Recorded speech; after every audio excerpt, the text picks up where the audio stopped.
Chapter 32, And Hast Forgotten.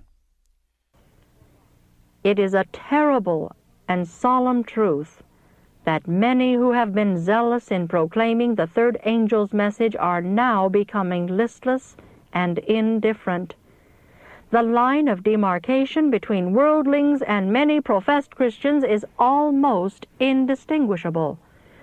Many who once were earnest Adventists are conforming to the world, to its practices, its customs, its selfishness.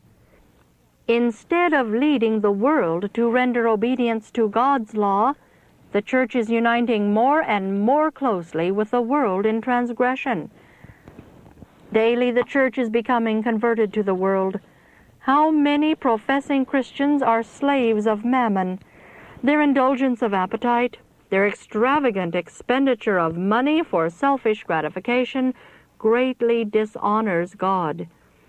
And through lack of zeal for the promulgation of the third angel's message, many others, while not apparently living in transgression, are nevertheless as verily lending their influence on the side of Satan as are those who openly sin against God.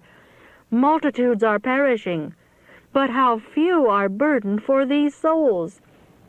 There is a stupor, a paralysis upon many of the people of God, which prevents them from understanding the duty of the hour.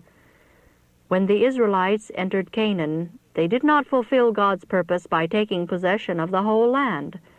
After making a partial conquest, they settled down to enjoy the fruit of their victories. In their unbelief and love of ease, they congregated in the portions already conquered, instead of pushing forward to occupy new territory. Thus they began to depart from God. By their failure to carry out His purpose, they made it impossible for Him to fulfill to them His promise of blessing. Is not the Church of today doing the same thing? With the whole world before them in need of the gospel, professed Christians congregate where they themselves can enjoy gospel privileges. They do not feel the necessity of occupying new territory, carrying the message of salvation into regions beyond. They refuse to fulfill Christ's commission, "Go ye into all the world and preach the gospel to every creature." Are they less guilty than was the Jewish church?